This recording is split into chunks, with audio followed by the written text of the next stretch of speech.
There is a certain kind of person. You will recognize them, not because they announce their pain, but because they carry it so quietly, so fluently, that the world has learned to mistake their composure for contentment. They are the ones who always knew what to say when someone else was crying, the ones who managed the chaos, who made breakfast when the adults forgot, who learned very early on to shrink themselves into the shape that the room required. You may know this person intimately. You may in fact be this person. We live in a world that celebrates early maturity.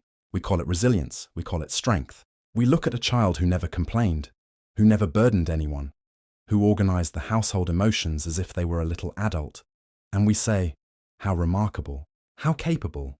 But rarely do we stop to ask, what did that cost? What did it cost to grow up before you were ready? To skip the sacred messiness of childhood, the tantrums, the neediness, the unbounded joy, the permission to simply not know. What happened to the child who was never allowed to be small? They became very good at surviving, but they never quite learned how to live. Today we are going to sit with that.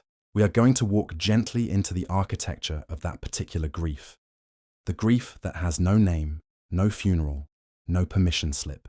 The grief for the child you never got to be. This is not a clinical lecture. This is not a self-help checklist. This is an invitation, a sacred stillness, in which you are allowed, perhaps for the first time in a long time, to simply feel what it is to have grown up carrying too much, too soon. There is a particular kind of psychological injury that psychologists have spent decades trying to name, to classify, to contain within the boundaries of clinical language. It is called, in some frameworks, the internalized neglect schema. It lives in the body as a low hum, a baseline tension that many people assume is simply who they are. It does not announce itself as trauma. It rarely arrives with a dramatic event. Instead, it accumulates, quietly, invisibly, in the spaces where a child needed to be received but was not, in the dinner tables where emotions were never discussed, in the households where love was conditional on performance, in the childhoods where the unspoken rule was, do not need too much. Psychologists call these children parentified. The word is clinical, but the experience is anything but. To be parentified is to have the natural architecture of your developmental years rearranged, to have your needs subordinated to the needs of the adults around you, not through cruelty necessarily, but through the overwhelming demands of circumstance, addiction, illness, emotional absence, or simply the failure of the grown-ups to grow up themselves. A child who must become the parent of their own parent loses something irretrievable. Not innocence exactly, but something more precise, the right to be held. And here is where the neuroscience enters. Because when a child is chronically required to manage not just their own emotional world, but the emotional worlds of adults, something specific happens in the brain. The amygdala, that ancient almond-shaped structure sitting deep within the limbic brain, is your body's first responder to threat. It does not think, it does not reflect, it simply responds in milliseconds to anything that resembles danger. And for the child who grew up in an emotionally unpredictable environment, it learned to stay alert, constantly scanning, constantly bracing for the moment when the emotional climate would shift. This is called hypervigilance. And it is, in the short term, a beautiful act of survival. The child who learns to read the room, to sense the precise atmospheric pressure of a parent's mood before they have even entered the doorway, is a child who has learned to keep themselves safe through awareness. But here is the tragedy. The amygdala does not know when the danger has passed. It does not receive the memo that you are now an adult, that the unpredictable household is behind you, that you are no longer a small person in an oversized world. It simply continues doing what it was trained to do: anticipate, prepare, protect.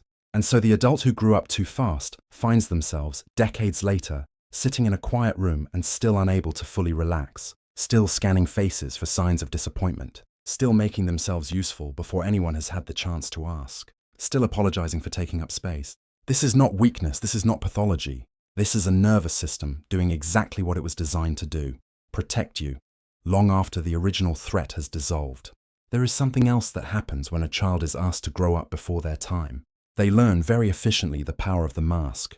The psychologist Carl Jung spoke of the persona, the social face we construct to navigate the outer world, the curated self we present to others. For most people, the persona is a choice, a performance adopted consciously in certain contexts. But for the child who grew up too fast, The mask was not a choice. It was a survival strategy. They learned that being competent earned them safety, that being calm earned them approval, that having no needs earned them love, or something close enough to love that they stopped questioning the difference, and so they built themselves a self, capable, self-sufficient, reliable, untroubling. It worked. It worked so well that eventually they forgot it was a performance. The mask became the face, the competence became the identity, and somewhere beneath it all, the small, unmet child waited, patient, invisible, still holding all the feelings that were never allowed to exist. We become very skilled at performing wholeness. The tragedy is not the performance itself. It is forgetting that a performance is what it is. Here is what no one tells you about growing up too fast. The grief does not disappear. It does not evaporate into the past simply because you survived it. It goes underground. It becomes what the somatic therapists call embodied memory, a language of sensation, contraction, and longing that speaks through the body long after the mind has convinced itself that everything is fine. You may feel it as a strange sadness that arrives without invitation, while watching children play freely, while witnessing someone be held by a parent, while receiving kindness you do not know how to accept. You may feel it as a tightness in your chest when someone asks what you need. You may feel it as a profound exhaustion that sleep does not touch. The exhaustion not of the body, but of the soul that has been holding its breath for years. This is grief, not for a person, not for a specific event, but for a childhood, for a version of yourself that never quite got to exist, for the tantrums you were never allowed to have, for the confusion you were not permitted to express, for the nights when you needed someone to come and they did not come, and so you learned, quietly, to stop needing. This grief is legitimate, it is real, and its invisibility, the fact that it has no culturally sanctioned space, no ritual acknowledgement, no language, makes it perhaps the most isolating form of loss there is. The patterns that form in childhood do not stay in childhood. They migrate, with extraordinary fidelity, into our adult relationships. This is what the attachment theorists have been telling us for decades. The relational blueprints we draw in our earliest years become the templates through which we interpret every intimate connection that follows. For the person who grew up too fast, these templates often carry a particular flavor. There is frequently an unconscious equation that was written in the early years: love equals being needed. Closeness equals caretaking. Safety equals making myself useful before I am abandoned. And so they find themselves, in adulthood, consistently drawn to relationships where they are the stable one, the reliable one, a person who manages the emotional weather. They attract people who need saving. They thrive in crisis. They are exquisitely attuned to other people's feelings and exquisitely blind to their own. They may notice that when things are going well, when there is no problem to solve, no one to support, no storm to weather, they feel strangely uneasy, as though the absence of need is itself threatening, as though they do not quite know how to exist when they are not being useful. When you grow up believing that love is something you earn through service, rest begins to feel like a moral failing. There is a cognitive dimension to all of this that deserves attention. Psychologists speak of metacognition, the capacity to observe your own thoughts, to step back from the immediate experience of your mind and examine it with some measure of clarity and distance. For the adult who carries this particular history, metacognition often arrives in a specific flavor, a relentless inner commentary, a voice that critiques, second-guesses, preemptively apologizes. It is the internalization of a parental gaze that was conditional, critical, or simply absent, now operating from inside. This voice will say, "You are too much. You are not enough.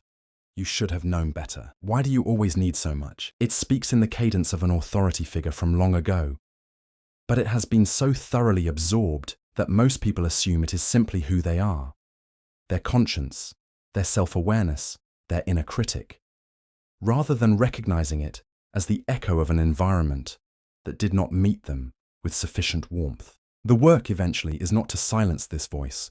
Suppression is the old strategy, the survival strategy, but to recognize it, to see it clearly, to say, "I know where you come from. You are not the truth of who I am. You are a fragment of the past, doing its best to protect me.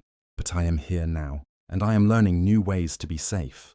There is a metaphor that arrives, again and again, in the literature of contemplative psychology, in the work of the Buddhist teachers, in the writings of the Jungian analysts, in the quiet offices of trauma-informed therapists everywhere. It is the image of the ocean and the waves. You are not the wave, you are the ocean. The wave arrives. The grief, the anxiety, the sudden flooding of a feeling that has no name. And it is real. It is powerful. It demands everything. But it is not you. It arises from you. It moves through you, and it recedes. And beneath it, always, reliably, without exception, there is something vast and untroubled. Something that has never been wounded. Something that was here before the waves began and will be here when they quiet. This is not spiritual bypassing. This is not an instruction to rise above your feelings. It is something more precise, an invitation to discover that you are larger than what happened to you. That the grief for your unlived childhood, real as it is, does not constitute the totality of who you are. That somewhere within you, beneath the hypervigilant amygdala and the parentified persona and the relentless metacognitive voice, there is a self that was never broken. It was buried, not broken. You are not a wound-wearing skin. You are a soul that learned, very early on, to protect something tender. And the tenderness is still there. Viktor Frankl, the Austrian psychiatrist who survived the Nazi concentration camps, wrote something that has become, for many people, a lifeline. He wrote that between stimulus and response there is a space, and in that space lies our freedom. For the person who grew up too fast, this space was never cultivated. There was no room for pause. The environment demanded immediate response, emotional management, practical competence, the suppression of need. The pause was a luxury. Survival was urgent. But healing, real healing, not the management of symptoms, but the genuine restoration of the self, happens in the pause. In the moment between the wave arriving and the old response pattern kicking in the breath before you automatically take care of everyone else, in the stillness before you apologize for existing. This pause is not passive. It is one of the most active, courageous things a human being can do.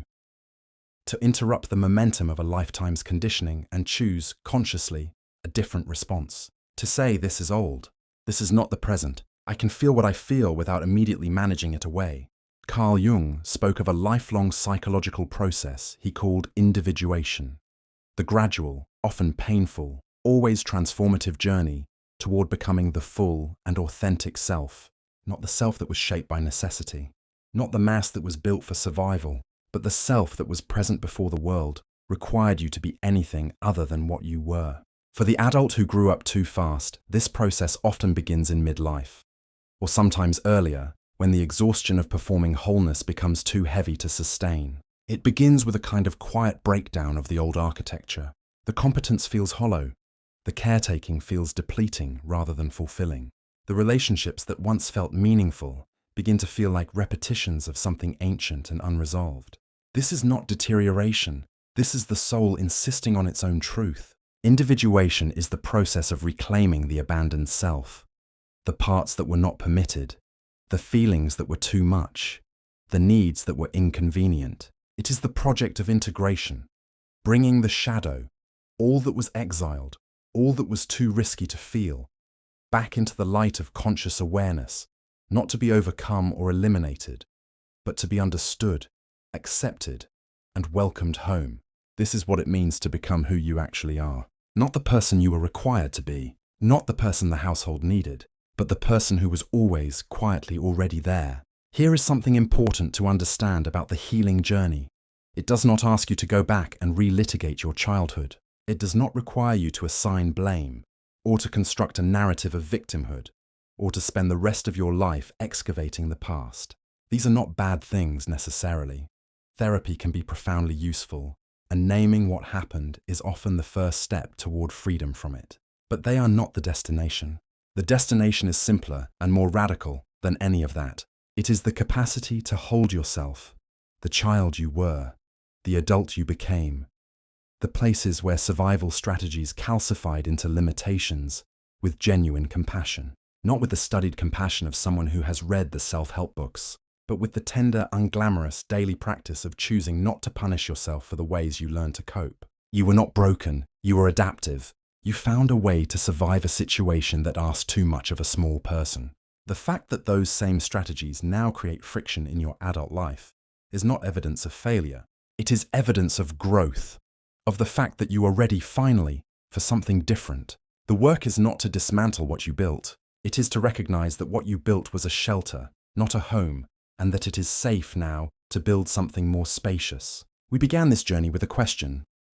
What did it cost to grow up before you were ready?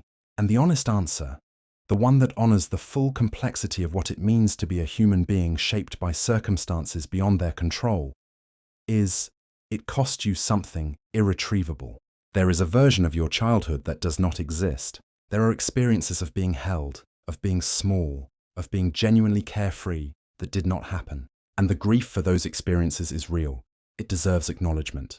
It deserves a space in which to be felt. But here is what did not get lost. What in fact could not be taken from you regardless of how much the early years demanded. The capacity to feel deeply. The attunement to others that developed, however painful its origins, into a genuine gift. The resilience that is not performance but something genuinely earned, not through suffering, but through the slow, patient work of choosing to heal. The tenderness at the center of things, which has survived every adaptation, every mask, every careful management of self and world. You are not defined by what was withheld from you. You are not the sum of your unmet needs. You are not the childhood that asked too much of you. You are something more curious, more humble, and more luminous than that. You are a person who is learning, slowly, imperfectly, sometimes with great courage and sometimes with great reluctance, to come home to yourself, to let the waves move through you without mistaking them for the ocean, to pause before the old responses activate, to hold your own history with the same compassion you have spent a lifetime offering to everyone else. There is a beautiful and deeply undervalued state that the contemplatives sometimes call ordinary consciousness. Not enlightenment, not extraordinary transformation, just the simple, radical act of being present to your own life, of noticing what you feel, of choosing what you do with it, of living, as Jung might say, from the inside out rather than from the outside in. This is not dramatic. It will not make a compelling story at a dinner party, but it is, perhaps, the most quietly revolutionary thing a human being can do, to become, consciously and deliberately, themselves. The child you never got to be is not gone. They have been waiting, patient and undefeated, beneath every role you were required to play, and they are not asking you to go back. They are asking you to finally, gently, bring them forward. You are not broken, you are not behind, you are not too damaged, or too complicated, or too far along in your patterns to change. You are simply a person who grew up too fast,